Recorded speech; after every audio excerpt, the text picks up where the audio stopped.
Everyone good morning केमन आछो तोमरा सबाई आशा करछि तोमरा सबाई खूब भालो आछो और सुस्थ आछो। आमार এই ছোট্ট পরিবারে তোমাদের সকলকে আসার জন্য অনেক ধন্যবাদ আর অনেক ভালোবাসা জানিয়ে আজকের ভিডিওটি শুরু করলাম। আই হোপ আজকের ভিডিওটি দেখতে তোমাদের খুব ভালো লাগবে। আর আজকে আমি ভিডিওটি কিন্তু অনেক দেরি করে শুরু করেছি, তার কারণ সকালবেলা ঘুম থেকে উঠে অনেক কাজই কিন্তু আমার সেরে নেওয়া হয়ে গেছে। আর আজ হলো মঙ্গলবার, সেটাই তো তোমাদেরকে বলা হলো না। আর আমি মঙ্গলবার করে মানে নিরামিষ খাচ্ছি বেশ অনেক দিন ধরেই। আর আজকে হনুমানজির পুজোও করব।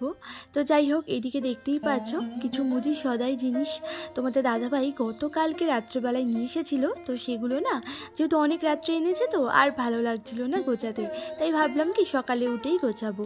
তাই এখন দেখো ওই টুকটাক জিনিসগুলো ভরে রাখছি। আর এদিকে কিন্তু মোটামুটি আমার অনেকটাই রান্না হয়েও এসছে। তো বাসনগুলোকে গোছানো হয়নি, তাই বাসনগুলোকে এখন একটু গুছিয়ে নিলাম। আর নইলে ওই গামলাটা যদি উপরে থাকে না তাহলে জায়গাটা অনেকটাই কমে যায়। আর এমনি দেখতেই পাচ্ছ আমার রান্নাঘরটা কতটাই ছোট, আর ওই গামলাটা রাখলে আর জায়গায় সেরকম থাকে না। তাই ভাবছি সমস্ত জিনিস গুছিয়ে গামলাটাকে সরিয়ে দেব। আর প্রত্যেক মাসেই জানো তো মুদি সদাই আনার সময় না যতই ঘরে নুন থাকুক না কেন তবুও না নুনটা এক্সট্রা আনাই। এদিকে দেখতেই পাচ্ছ তোমাদের দাদাভাই যে এক প্যাকেট কিন্তু এনেছে, মানে এখানে 1 কেজির মতো নুন আছে। আর আমার কাছে কিন্তু মানে গত মাসে না মানে 500 গ্রাম নুন মতো বেঁচে গেছিলো, তো সেটাই কিন্তু কাচের বয়ামটার মধ্যে ঢেলে রাখলাম ওই এক্সট্রা নুনটা। আর এখন যেটা এনেছে সেটা এখন ঢালবো না, আগের নুনটা শেষ হবে তারপরেই ঢালবো। শুনেছি নুন বাড়ন্ত নাকি কখনোই হতে দিতে নেই, নুন বাড়ন্ত হবার আগেই নুনটা এনে রাখা খুবই দরকার, তাতে নাকি সংসারের উন্নতি হয়। তো সেটাই কিন্তু আমি করি আর কি। আর আমার জানো তো মিক্সচারের বাটিটা তোমাদেরকে বলছিলাম না খারাপ হয়ে গেছে, তো তোমাদের দাদাভাই কিন্তু নিয়েও এসেছে নতুন একটা, খুব ভালো জানো না, আগেটা থেকে এটা অনেক ভালো। তবুও না একটু হাতেই বেটে নিলাম, এই কদিন হাতে মশলা বেটে বেটে অভ্যেস হয়ে গেছে, ওই জন্য না মনে হচ্ছে কি হাতেই বাটি। হাতে বাটা রান্না না বেশি খেতে ভালো লাগে ওই মিক্সিতে করার থেকে। তো যাই হোক, এদিকে দেখো এখন ওলকপির তরকারিটাও বেশ কষিয়ে টষিয়ে জল দিয়ে বসিয়ে দেব। আর আজকে নিরামিষ খাবো, তোমাদেরকে তো আগেই বললাম, তো বাড়ির সবাই নিরামিষ খাবো, আর সেজন্য একেবারে সমস্ত রান্নাই নিরামিষভাবেই করছি। আর ওলকপিটাকে কিন্তু আমি সিদ্ধ করে নিয়েছিলাম, তারপরেই মশলা দিয়ে কষালাম আর কি।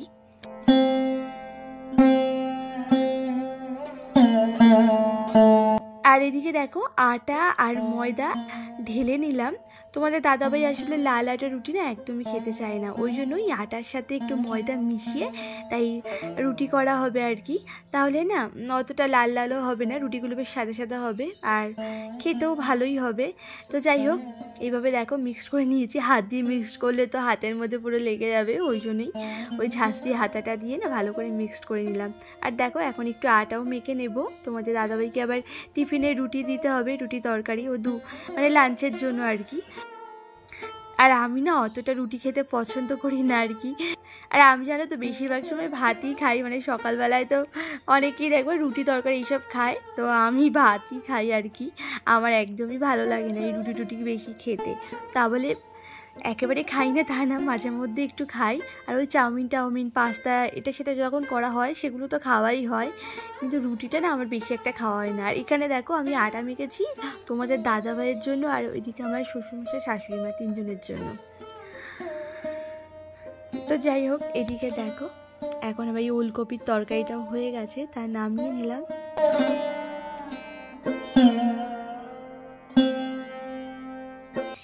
আর ওইদিকে লাউটাও হয়ে গেছে, তো লাউ ঘন্টটাও দেখো নামিয়ে নিলাম। আর এরপরে এক এক করে রুটিগুলোকে করে নেব।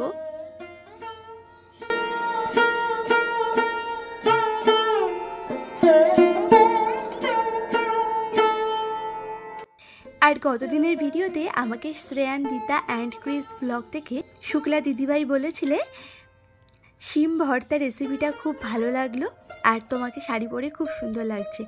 থ্যাংক ইউ দিদিভাই আমাকে এত সুন্দর একটা কমেন্ট করার জন্য, আর এখনও পর্যন্ত আমার ভিডিওটা দেখার জন্য। আর এই দিদিভাইটা কিন্তু আমার অনেক দিন ধরে ভিডিও দেখে, মানে আমি ভিডিও বানানো শুরু করেছি ঠিক তার কিছুদিন পর থেকে কিন্তু এই দিদিভাইটা আমার সাথে আছে। খুব ভালো আর খুব মিষ্টি একটা দিদিভাই। তো তোমাকে অনেক অনেক ভালোবাসা রইল আমার তরফ থেকে।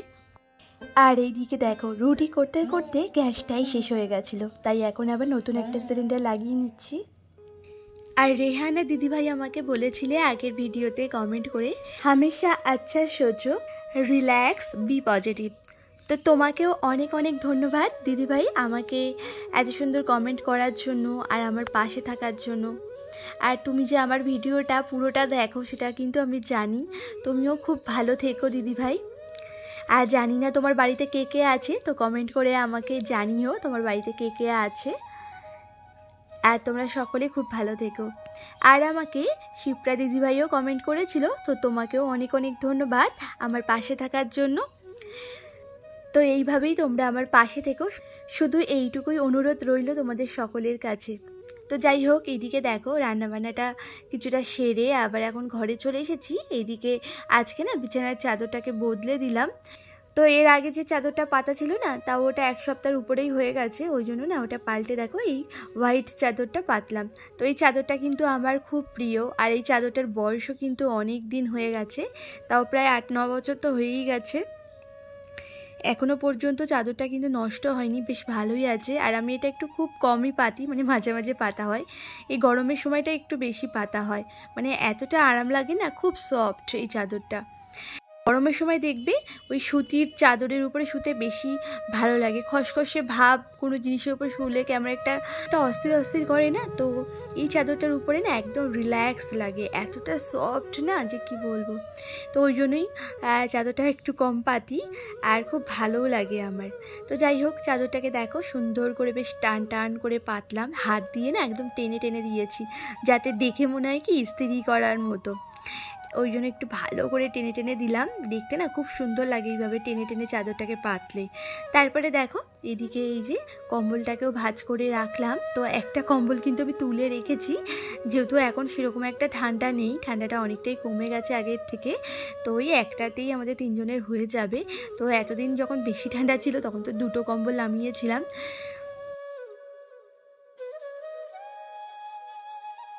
আর কম্বলটাকেও দেখো বেশ টেনে টেনে একদম পেতে দিলাম। তো ওই দিকটা বাড়তি হচ্ছে বলে একটু গুজে দিলাম, ভাঁজ করেই মানে রাখলাম। আর এদিকে দেখো আজকে কিন্তু সমস্ত বালিশের কভারগুলোকেও পাল্টে দিলাম, কারণ ওই চাদরটাও কাচবো, সাথে ভাবলাম বালিশের কভারগুলোকেও তাহলে কেচে দেব।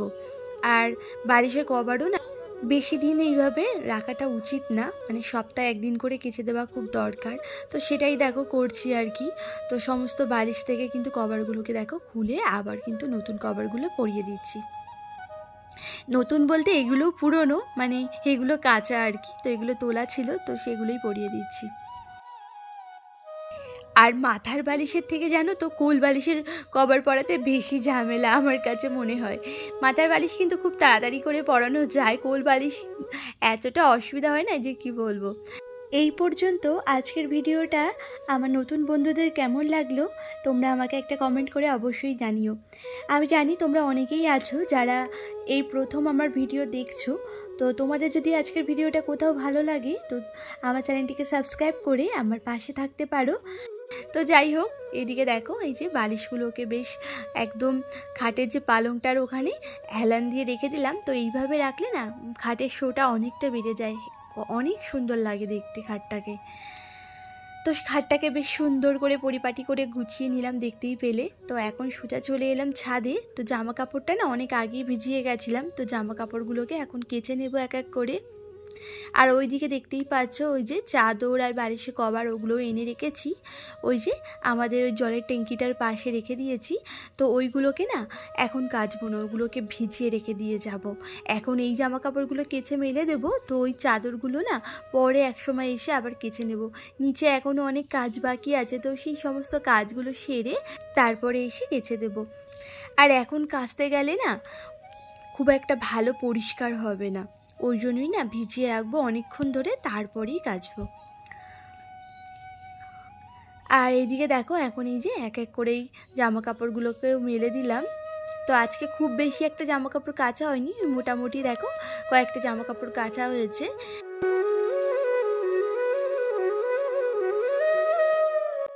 আর তারপরে নিচে চলে এসে এখন সোজা এখন ঘরটাকে মুছে নেব। তো সকালে তো ডাস্টিং করেই ছিলাম, তোমাদেরকে তো আগেই বললাম, অনেকটা কাজই এগিয়ে নিয়েছি, তারপরেই আজকে না ভিডিও করাটা শুরু করেছিলাম। সকালবেলায় উঠে ভাবছিলাম কি আজকে আর ভিডিও বানাবোই না, কদিন ধরে না আমার এরকমই হচ্ছে, একদমই ভিডিও বানানোর এনার্জি পাচ্ছিই না, ওই জন্যই না ভিডিওটা শ্যুট করিনি। তো যাই হোক, এদিকে দেখো স্নান করে এখন আবার ঠাকুর পুজো করব। তো এইদিকে তুলসী মন্দিরে একটু জল দিয়ে দিলাম আর তারপরে চলে এলাম ঘরে। দেখো এখন একটু ঠাকুর পুজো করে নিচ্ছি। আর আজকে যেহেতু মঙ্গলবার তোমাদেরকে আগেই বললাম, তো ওইদিকে দেখো গণেশজিকে আর হনুমানজিকে কিন্তু লাড্ডু দিয়ে নিয়েছি, আর এখন হনুমান চালিসাটা পড়ে নেব। তো চলো বন্ধুরা, আজকের ভিডিওটা এই পর্যন্তই। সবাই ভালো থেকো।